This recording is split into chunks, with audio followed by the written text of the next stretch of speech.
amanat orang untuk menyumbang itu sampai kepada tangan yang memerlukan. Bagi diorang rasa nikmat seronok tu. Bila kita datang memang diorang suka sangat. Diorang memang senyum, suka, happy, nampak gigi diorang yang putih tu. Semua mengambil peranan untuk membawa ataupun menguruskan dengan cara yang paling terbaik.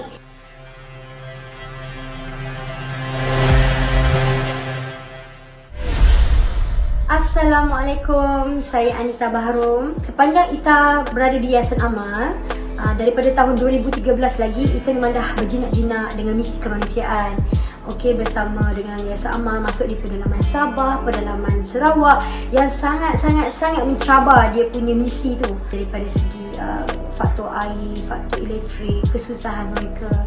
Jadi pada masa yang sama timbul rasa hati terbuka sangat untuk join misi kemanusiaan ibadah korban di Sudan, yang mana kita tahu di negara sana sangat susah, banyak orang miskin, orang umat Islam yang sangat memerlukan kanan kan, dan juga daging ni yang mana kita tahu daging ni sangat diorang nak sangat. Kalau kita lakukan ibadah korban dekat sana, daging tu kalau boleh diorang berjimat sehingga setahun. Ada yang buat, orang kata apa, buat dalam bentuk serbuk lah, sidai bagi kering lah, awet lah cara diorang untuk nak bagi tahan, nak merasa nikmat makan daging sepanjang tahun. Kalau tidak, tak adalah. Okay? Bila Imam Muda Fakrul, Ustaz Fakrul mengajak, mempelawak Ita untuk join misi ke Sudan pada tahun 2018. Kita lakukan ibadah korban dekat sana, masing-masing dah ada portion masing-masing kan. Tapi ada yang kalau nak berebut, nak ambil apa semua kan. Sebab diorang susah, diorang nak sangat. Jadi management kami, Yayasan Amal Malaysia dan juga pihak sana berunding untuk bagi keadaan semua berjalan dengan lancar, tanpa ada kegaduhan. Memang bergaduh macam kita nak tengok konsert. Kalau kita tengok konsert kan orang ramai tunggu kan, macam itulah dekat sana. Orang ramai bersusun, bukan beratur macam banyak berasak-asak untuk tengok kita membuat korban tu, lembu atau kambing ke, memang menanti dengan penuh tak sabar, excited. Okay, dengan kata memang diorang memerlukan sangat-sangat. Kita jadi takut lah. So kita memang ada kawalan yang ketat supaya tidak ada keganasan berlaku lah.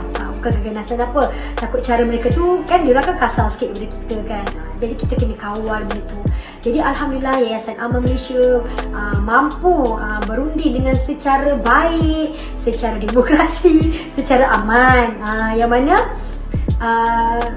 keadaan korban tu, penyembelihan tu dapat berlaku dengan secara aman dan baik, dan kita rasa seronok lah bila kita dapat bagi dekat diorang kan, dia dapat bawa balik. Bila kawasan tertentu kita dah bagi portion tertentu kan, beberapa ekor. Sebab sekali kita buat penyembelihan, bukan sikit-sikit. Kita bawa amanat yang beribu-ribu lembu dan kambing, dan kami pula dibahagi kepada beberapa daerah kan, macam kita kena di Khartoum, ada yang kena di macam-macam tempat lagi kan. Jadi semua mengambil peranan untuk membawa ataupun menguruskan dengan cara yang paling terbaik.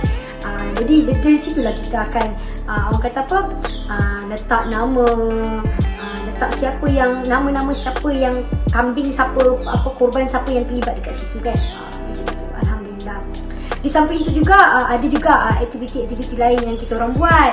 Contohnya macam kesihatan kan, pemeriksaan kesihatan kepada mereka. Especially kami pergi kepada rumah-rumah Mahat Tafiz lah. Okay, sekolah-sekolah diorang tu kita orang pergi, kita orang buat pemeriksaan kesihatan, termasuk guru-guru diorang. Lepas tu anak-anak tu sendiri, Masya Allah, diorang sangat best. Paling kita teruja, paling kita rasa macam menusuk hati, menusuk kalbu ni, bila diorang semua ni adalah menghafal Al-Quran, sentiasa menghafal Al-Quran. Nah, cara diorang hafal Al-Quran pula dengan cara menulis, dan lepas tu baru diorang hafal. Jadi sangat terkesima lah. Bila kita balik tu memang kita rasa macam kita nak semua anak-anak kita ni jadi penghafal Al-Quran. Jadi seronok lah, rasa macam keadaan sangat-sangat daif. Apa yang kita boleh cakap, masih akan masuk dekat rumah Mahathir, rumah-rumah asrama diorang lah katanya. Lebih kurang macam tu. Tapi tak macam asrama kita jauh-jauh walaupun rasa susah, tapi diorang lebih susah. Diorang tidak ada lantai yang betul, yang semua pasir je. Diorang bawa apa, tilam ke, cadar ke, tapi masih berpasir, masih kan diorang kan padang pasir, so masih berpasir, panas, tak ada apa sangat pun. Hidup diorang macam begitu sajalah, susah kan.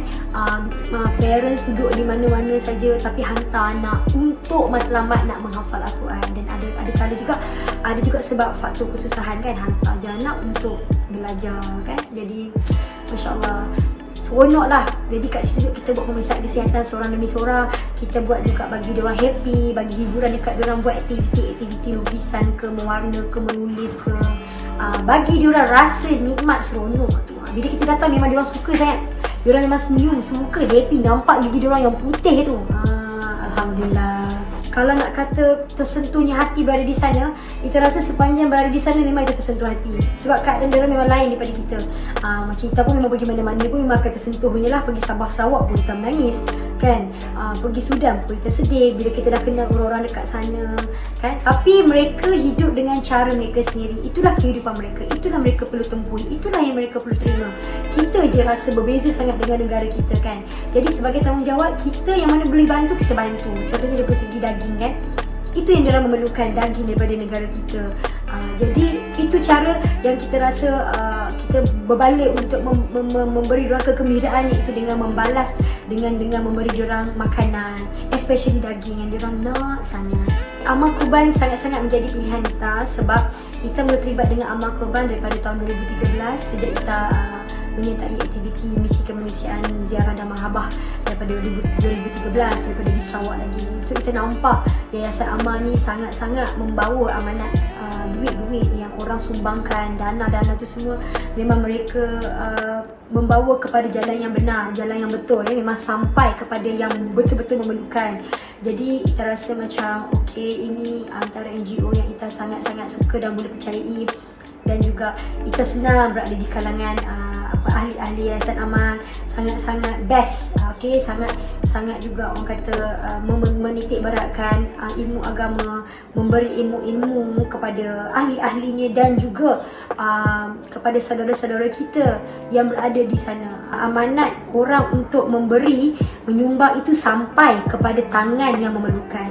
Terpulang pada anda, tepuk dada, tanya selera, tepuk dada, tanya iman, yang mana satu anda mahukan meraih pahala dengan memberi sumbangan. Anda boleh pilih sendiri sumbangan kepada Yayasan Amal Malaysia dengan harga yang mampu milik, insya-Allah. Ingat korban, ingat amal korban.